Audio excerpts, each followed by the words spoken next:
ជំរាបសួរបងប្អូនទាំងអស់គ្នាស្វាគមន៍មកកាន់ Channel YouTube បាយស្ទីថ្ងៃនេះខ្ញុំបាទនឹងបង្ហាញបងប្អូនទាំងអស់គ្នាតេតើងជាមួយនឹងវគ្គ Survey តង្ហា Program នៅពេលដែលបងប្អូនទាំងអស់គ្នារៀនវគ្គ Survey តង្ហា Program មិនថាកម្រិត1កម្រិត2កម្រិត3កម្រិត4កម្រិត5ទេចាប់ពីឆ្នាំ2025ទៅគឺគេនឹងតម្រូវឲ្យយើងធ្វើការបង់លុយចាប់ពីកម្រិត1ដល់កម្រិត4គឺយើងរៀន100ម៉ោងអញ្ចឹងហើយគឺយើងត្រូវបង់ 100000 ហើយចំពោះកម្រិត5បែងចែកជា2គឺមានយ៉ងជូយ៉ងហើយនិងឃុីវ៉ាយ៉ងហើយចំពោះយ៉ងជូយ៉ងគឺរៀន70ម៉ោងគឺយើងត្រូវបង់70000ហើយរៀនឃុីវ៉ាយ៉ង30ម៉ោងគឺយើងត្រូវបង់30000អញ្ចឹងហើយថ្ងៃនេះខ្ញុំនឹងបង្ហាញប្រិយមិត្តទាំងអស់គ្នាតេតើងជាមួយនឹងរបៀបបង់លុយនៅពេលដែលយើងរៀនវគ្គ Survey ទាំង Program ចប់គឺយើងត្រូវតែធ្វើការទូទាត់លុយដើម្បីអាចប្រឡងបានឬក៏ដើម្បីអាចទិញពាក្យបានឬក៏ដើម្បីឡើងទៅកាន់កម្រិតបន្តទៀតហើយថ្ងៃនេះខ្ញុំនឹងធ្វើការបង្ហាញសម្រាប់ខ្ញុំគឺរៀន level 5ចប់ហើយអញ្ចឹងហើយគឺថ្ងៃនេះគឺជាថ្ងៃដែលខ្ញុំអាចធ្វើការទូទាត់លុយបានហើយអញ្ចឹងហើយប្រិយមិត្តដែលរៀនកម្រិត1កម្រិត2កម្រិត3កម្រិត4អីគឺយើងត្រូវបង់អញ្ចឹងក្នុងមួយវគ្គរៀន100ម៉ោងគឺយើងត្រូវបង់ 100000 ក៏ប៉ុន្តែបើសិនជាយើងរៀនពេញអត់ដែលវត្តមានសោះគឺយើងបង់តែ 50% ទេអញ្ចឹងឧបមាថាយើងរៀនកម្រិត2ឬក៏រៀនកម្រិត3ហើយយើងរៀន100ម៉ោងហើយបើយើងរៀនអត់ដែលខានរៀន100ម៉ោងពេញគឺយើងបង់តែ50000ទេអញ្ចឹងបានន័យថាគឺយើងគេបញ្ចុះតម្លៃយើង 50% ក៏ប៉ុន្តែបើសិនជាយើងអវត្តមានគឺយើងត្រូវតែបង់100000ពេញហើយសម្រាប់ខ្ញុំរៀនកម្រិត5 70ម៉ោងខ្ញុំរៀនពេញអត់ដែលវត្តមានទេអញ្ចឹងហើយគឺខ្ញុំបង់តែ50% ទេអញ្ចឹងគឺ35000អញ្ចឹងហើយថ្ងៃនេះខ្ញុំនឹងបង្ហាញពីរបៀបដើម្បីធ្វើការទូទាត់លុយហើយដើម្បីអាចធ្វើការទូទាត់លុយបានគឺគេតម្រូវឲ្យយើងប្រើប្រាស់កុំព្យូទ័រគឺទូរស័ព្ទគឺមិនទាន់អាចធ្វើការទូទាត់បានទេអញ្ចឹងហើយគឺប្រិមិត្តណាដែលអត់មានកុំព្យូទ័រអីអាចពឹងពាក់អ្នកដែលគេមានកុំព្យូទ័រឬក៏យើងទៅកាន់ PC ប៉ាំងឬក៏ឲ្យខាងណាមួយដែលគេអាចធ្វើការទូទាត់លុយយើងបានហើយដើម្បីអាចធ្វើការទូទាត់លុយបានគឺយើងត្រូវតែមាន app របស់ធនាគារនីមួយៗឬក៏យើងត្រូវភ្ជាប់កាតធនាគារចូលចាំតិចទៀតខ្ញុំនឹងបង្ហាញហើយថាតើពេលដែលយើងចូលទៅទូទាត់លុយគឺយើងចូលទៅកន្លែងណាអញ្ចឹងហើយគឺប្រិមិត្តបន្ទាប់ពីយើងរៀនចប់គឺយើងចូលទៅកាន់កុំព្យូទ័ររបស់យើងមកហើយបន្តមកទៀតចាំយើងចូលទៅកាន់ Survey ទាំង Program ហើយយើងធ្វើការទូទាត់លុយតោះឥឡូវហ្នឹងគឺយើងចូលទៅកាន់កុំព្យូទ័រទាំងអស់គ្នាអញ្ចឹងឥឡូវគឺយើងចូលមកកាន់កុំព្យូទ័រអញ្ចឹងបន្ទាប់ពីយើងចូលមកកាន់កុំព្យូទ័រយើងចូលទៅកាន់ website ណាមួយក៏បានមិនថា Chrome មិនថា Safari ឬក៏មិនថាអីទេគឺយើងអាចធ្វើការឲ្យតែចូលទៅកាន់អ៊ីនធឺណិតបន្ទាប់មកយើងចូលមកកាន់ website Socialnet ក៏បាន Survey ទាំង Program ឆុងបូម៉ាំងក៏បានបន្ទាប់មកយើងធ្វើការ login ចូលទៅនេះគឺជា ID របស់យើងបន្ទាប់ពីយើងចូលមកគឺយើងចូលមកកាន់ My Page បន្ទាប់ពីចូលមកកាន់ My Page គឺយើងនឹងឃើញឯកន្លែងនេះគឺវាដាក់ថាខ្យល់ចេះថៃគីនៅពេលដែលយើងរៀនគ្រប់ម៉ោងនៅពេលដែលគ្រូបានបញ្ចប់វគ្គសិក្សាគឺកន្លែងហ្នឹងគឺវាដាក់ថាខ្យល់ចេះថៃគីបែបហ្នឹងក៏ប៉ុន្តែបើសិនជាយើងរៀនមិនទាន់ចប់ទេឬក៏រៀនមិនទាន់គ្រប់ម៉ោងទេកន្លែងហ្នឹងគឺគ្រាន់តែវាដាក់ថាអ៊ីស៊ូចុងតែប៉ុណ្្នឹងទេអត់ទាន់មានពាក្យថាខ្យល់ចេះថៃគីឬក៏ខ្យល់ចេះកន្លែងនេះទេបន្ទាប់ពីយើងរៀនចប់ឬក៏យើងរៀនគ្រប់គឺកន្លែងហ្នឹងគឺវានឹងចេញហើយវាចេញដាក់ថាខ្យល់ចេអញ្ចឹងគឺយើងមិនចាំបាច់មើលអីច្រើនទេគឺយើងចុចទៅលើពាក្យថាខ្យល់ចេតែម្ដងយើងចុចលើពាក្យថាខ្យល់ចេមកចាំតិចយើងចុចឲ្យកន្លែងខ្យល់ចេនេះហ្នឹងហើយប្រិមិត្តបន្ទាប់ពីយើងចូលមកដល់កន្លែងហ្នឹងអីដែលយើងត្រូវធ្វើគឺយើងចុចកន្លែងពាក្យថាឆុនឆេថងងីបន្ទាប់ពីចុចលើពាក្យថាឆុនឆេថងងីមកកន្លែងហ្នឹងគឺវាគ្រីសទាំងអស់ហើយបន្ទាប់មកទៀតកន្លែងខាងក្រោមនេះគឺវាតម្រូវឲ្យយើងធ្វើការទូទាត់លុយវាមាន Hyundai Card 2វាមាន Samsung Card 2អញ្ចឹងគឺយើងអាចធ្វើការប្រាស់បានអញ្ចឹងឧទាហរណ៍ថាបើយើងចង់ប្រើ Hyundai Card 2យើងចុចលើ Hyundai Card 2មក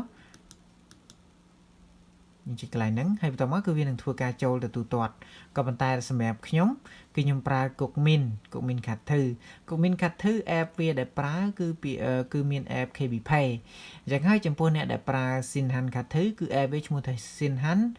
Sulpay ហើយចំពោះនឹង Lotte Cut Thử ពួកយើងអត់សូវមានទេហ្នឹង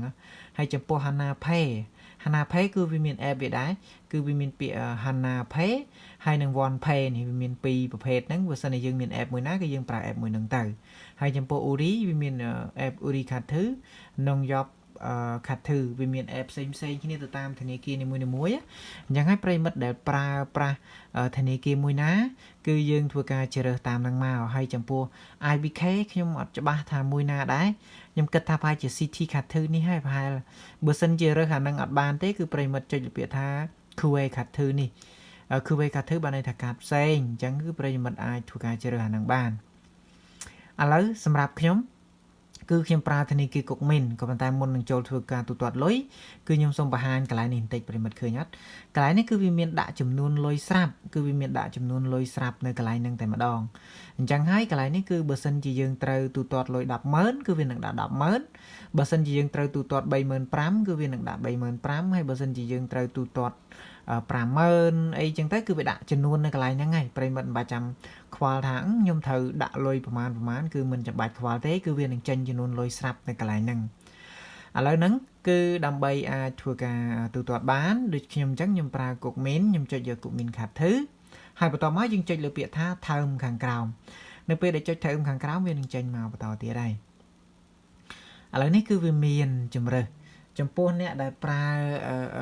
Cookmin ធនាគារ Cookmin ហ្នឹងគឺវានឹងឲ្យយើងប្រើប្រាស់ app 2 app មួយមានឈ្មោះថា KB Pay ខ្យល់ជេមួយទៀតនឹង KB Star Banking ខ្យល់ជេអញ្ចឹងសម្រាប់ខ្ញុំគឺខ្ញុំប្រើ app KB Pay អញ្ចឹងគឺខ្ញុំ click យក KB Pay បន្ទាប់ពីយក KB Pay មកចុចថើមមកគឺវានឹងចេញ QR ហើយវានឹងចេញ QR code មកដើម្បីយើងធ្វើការ scan ឬក៏មួយទៀតគឺវានឹងឲ្យយើងវាយលេខកូដ7ខ្ទង់ឥឡូវខ្ញុំចុចបង្ហាញប្រិមិត្តឥឡូវខ្ញុំចុចលើវាឃើញហើយប្រិមិត្តគឺវានឹងចេញបែបហ្នឹងអញ្ចឹងគឺយើងចូលទៅកាន់ app KB Pay មកឥឡូវខ្ញុំចូលទៅបង្ហាញប្រិមិត្តនេះប្រិមិត្តនេះគឺជា app KB Pay របស់ខ្ញុំឥឡូវពេលដែលចូលដំបូងមកគឺវាចេញបែបហ្នឹងអញ្ចឹងគឺប្រិមិត្តឃើញនេះខ្ញុំដាក់អញ្ចឹងខ្ញុំថតវាអញ្ចឹងព្រោះបើថត screen អត់បានទេវាអត់ឲ្យថត app ហ្នឹងអញ្ចឹងហើយគឺយើងចុចកន្លែងពាក្យថាខ្យល់ជេនេះយើងចុចកន្លែងខ្យល់ជេមកហើយបន្តមកទៀតវានឹងឃើញមានកាតយើងភ្ជាប់ក្នុងនឹងហើយជាមួយនឹងកាតផ្សេងបើយើងមានកាតច្រើនគឺវានឹងចេញនៅកន្លែងហ្នឹងទាំងអស់អញ្ចឹងគឺខ្ញុំយកកាតធនាគារខ្ញុំអញ្ចឹងហើយនៅពេលដែលយកកាតធនាគារខ្ញុំអញ្ចឹងនៅពេលដែលចេញបែបហ្នឹងគឺប្រិមិត្តចុចនោះអារូបកាមេរ៉ានោះចុចអារូបកាមេរ៉ាយើងចុចលើពាក្យថា QR scan យើងចុចលើ QR scan មក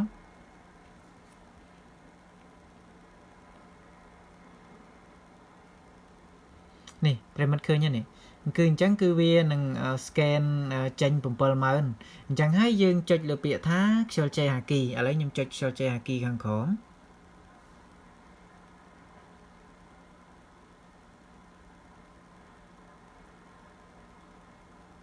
អញ្ចឹងនៅពេលដែលវាចេញមកបែបហ្នឹងគឺប្រិមិត្តកន្លែងនេះបើសិនជាយើងមាន Gmail គឺវានឹងមានស្រាប់ក៏ប៉ុន្តែបើសិនជាយើងអត់មាន Gmail ទេគឺប្រិមិត្តបំពេញ Gmail ចូលមកឥឡូវខ្ញុំបំពេញ Gmail ចូលបន្ទាប់ពីបំពេញ Gmail ចូលរួច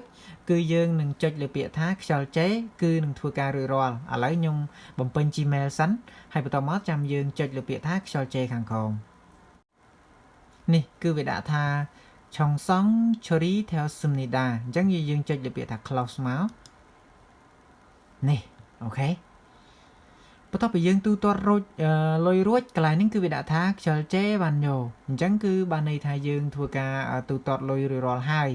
អញ្ចឹងហើយពេលដែលយើងទូទាត់លុយរួចរាល់ហើយគឺប្រិមិត្តអាចធ្វើការប្រឡងឬក៏យើងទិញពាក្យប្រឡងផ្សេងឬក៏យើងធ្វើការឡើងថ្នាក់អីគឺយើងអាចធ្វើការបន្តទៅខាងមុខបានទៀត